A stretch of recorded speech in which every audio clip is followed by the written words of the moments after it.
अखिल भारतीय मराठी चित्रपट महामंडळाच्या पंचवार्षिक निवडणुकीचा निकाल आज लागला।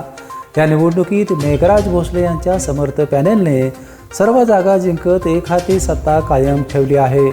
विरोधी चित्रकर्मी पॅनेल आणि अपक्षांना एकही जागा जिंकता आली नाही।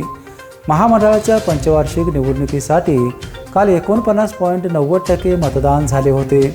कोल्हापूर, मुंबई, पुणे, नाशिक, सोलापूर जिल्ह्यातील 12 केंद्रांवर मतदान प्रक्रिया पार पडली होती। आज कोल्हापूर शहरातील पेटाळा येथील राम गणेश गडकरी सभागृहात सकाळपासून मतमोजणी प्रक्रिया सुरू होती। दुपारनंतर निकालाचे चित्र स्पष्ट होत गेले आणि सायंकाळी अखेर निवडणूक निर्णय अधिकारी रागिनी खडके यांनी अंतिम निकाल जाहीर केला। यामध्ये मेघराज भोसले यांच्या नेतृत्वाखालील समर्थ पॅनेलने सर्व जागा जिंकल्या आहेत। निकालानंतर विजयी उमेदवारांनी मतमोजणी केंद्राबाहेर विजय जल्लोष साजरा केला।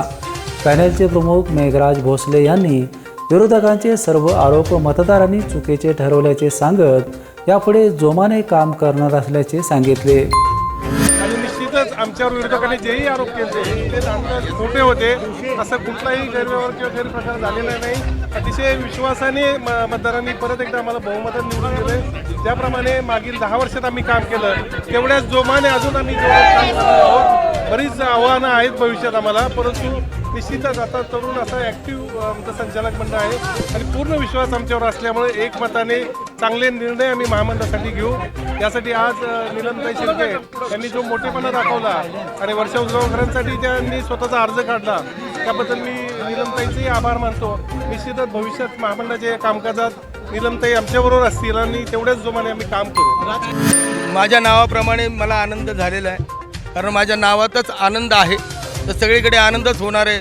मला माहीत होतं जिथं मी आलो निवडून तिथं बाकी सगळे येणारच आहेत, त्याच्यामध्ये दुमत नाही आहे।